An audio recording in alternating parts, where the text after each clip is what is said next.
ദൈവം മാറ്റപ്പെടട്ടെ. ഇന്ന് നമ്മുടെ സഭയിൽ ഒരു അനുഗ്രഹിക്കപ്പെട്ട സാക്ഷ്യമായി പ്രിയപ്പെട്ട സിസ്റ്ററിനെ കർത്താവ് കൂട്ടി വരുത്തിയ വിധങ്ങൾക്കായി നന്ദിയോടെ കർത്താവിന് സ്തോത്രം ചെയ്യാം.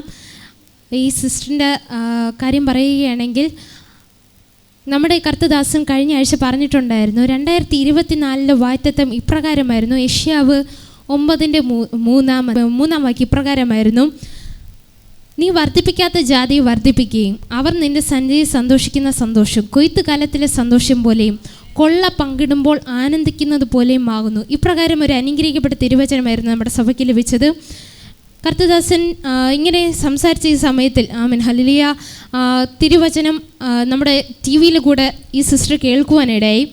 ഈ സിസ്റ്ററിൻ്റെ ജീവിതത്തിൽ മരണത്തോട് മല്ലടിച്ച് നിൽക്കുന്ന ഒരു സമയം ഉണ്ടായിരുന്നു. ആ സമയത്തിൽ തിരുവചനം കേൾക്കുകയും TV-യിൽ കൂടി മെസ്സേജ്, നമ്മുടെ ബ്രദർ സതീഷ് സാന്ത്വനത്തിൻ്റെ മെസ്സേജ് കേൾക്കുകയും താൻ ആയിരുന്ന മേഖലയിൽ താൻ മരണത്തോട് മല്ലടിച്ച് പ്രയാസപ്പെട്ടിരുന്ന സമയത്തിൽ തിരുവചനം കേൾക്കുകയും കർത്തദാസനെ വിളിക്കുവാനും ഇടയായി.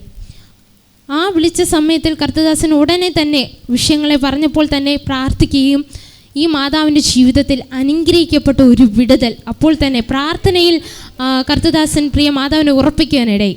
പിന്നീട് തൻ്റെ ജീവിതത്തിൽ ദൈവം പ്രവർത്തിച്ചത് ആരുടെയും കണ്ണ് കാണാത്തത്, ആരുടെയും ചെവി കേൾക്കാത്തതായ ഒരു പ്രവൃത്തിയാണ് കർത്താവ് ഈ മാതാവിൻ്റെ ജീവിതത്തിൽ ചെയ്തത്. അത് നമുക്ക് കേൾക്കാം. സിസ്റ്ററിൻ്റെ പേരെന്താണ്? എവിടെ നിന്നാണ്? എൻ്റെ പേര് അജിത. ഞാൻ മുടവൻമുകളിൽ നിന്നാണ് വരുന്നത്. എങ്ങനെയാണ് കർത്താവ് ജീവിതത്തിൽ ചെയ്ത അത്ഭുത പ്രവൃത്തി? ദൈവനാമത്തിന് മഹത്വം ഉണ്ടാവട്ടെ.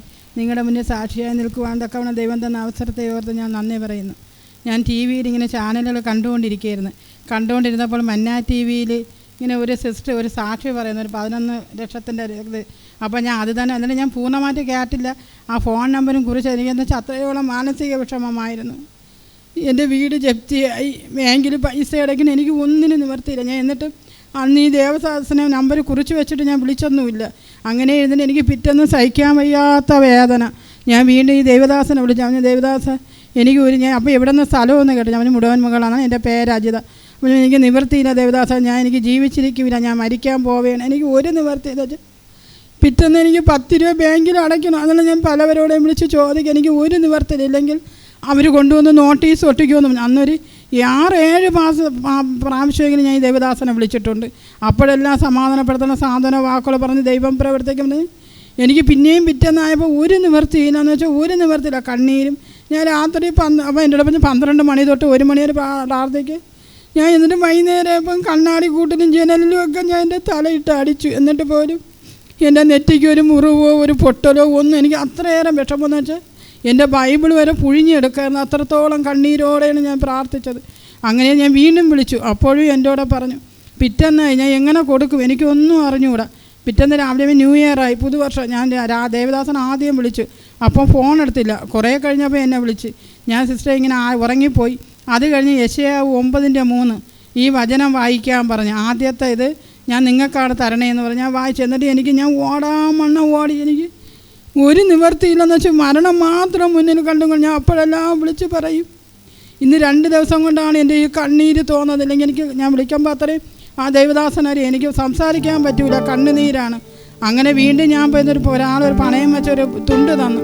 അതുകൊണ്ട് ബാങ്കിൽ ചെന്ന് ആ പയ്യൻ്റെ മുമ്പിൽ ഇതുപോലെ ഓരോരുത്തരും കണ്ണുനീർ, അവൻ്റെ മുമ്പിൽ പോലും ഞാൻ കണ്ണീരൊഴിക്കേണ്ട അവസ്ഥ എനിക്ക് വന്നു.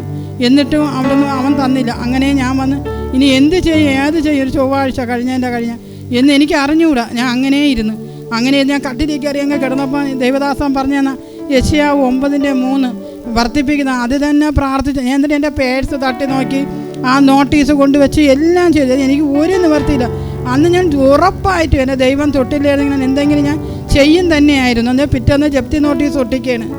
പിന്നെ ജീവിച്ചിരുന്നിട്ട് കാര്യമില്ലല്ലോ എന്ന് വിചാരിച്ച് എന്നിട്ട് അങ്ങനെ പ്രാർത്ഥിച്ചുകൊണ്ട് കിടന്നു. അപ്പം മനസ്സിലൊരു ഉൾവിളി, നിൻ്റെ പേഴ്സ് എടുക്കും. അപ്പം പേഴ്സ് എടുക്കാൻ 1 രൂപ പോലും ഇല്ല. ഞാൻ തട്ടിക്കുടഞ്ഞ് ഒക്കെ നോക്കിയിട്ട് വെച്ചാൽ പേഴ്സ് ഇടുന്നു. അപ്പോഴാണ് പേഴ്സ് എടുത്തതും പേഴ്സിനകത്തൊരു കുരിശ്. എവിടെ നിന്ന് വന്നെന്നോ എന്നൊരു വന്നെന്നോ എനിക്കറിയില്ല. അതുവരെ എനിക്ക് ആരും തരാനില്ല, എൻ്റെ ദേഹത്ത് അങ്ങനെയില്ല. ഒരു വ്യക്തികൾ തന്നിട്ട് നല്ലൊരു സ്വർണ്ണ കുരിശ്. ഞാൻ അതും എടുത്തും കൊണ്ട് എൻ്റെ ദൈവമേ ഞാൻ ഓടി വേറെ ഒന്നും നോക്കിയില്ല. അത് കൊണ്ടുവന്ന് കൊടുത്ത് ആ ദൈവം എന്നെ നിലനിർത്തി. ഇല്ലായിരുന്നെങ്കിൽ ഞാൻ എന്ത് ചെയ്യുമെന്ന് അത്രത്തോളം ഞാൻ കരഞ്ഞ്. എൻ്റെ കണ്ണീരും ദൈവദാസൻ മധ്യസ്ഥൻ എന്ന പ്രാർത്ഥനയും കൂടെയാണ് എന്നെ ഇത്രത്തോളം എത്തിച്ചത്. ജപ്തിയുടെ വക്കീൽ തന്നെയാണ് ഭവനം. വിടുവിച്ച ദൈവം എന്നെ വിടുവിക്കുമെന്നുണ്ട്. എനിക്ക് ഒന്നും പറയാൻ അത്രയേറെ ഞാൻ മാത്രമേ വിശ്വാസത്തിലോട്ട് വന്നിട്ടുള്ളൂ. അല്ലാതെ എനിക്ക് വീട്ടിലാണെങ്കിൽ ഒരു മനസമാധാനവും ഒരു സ്വസ്ഥതയില്ല.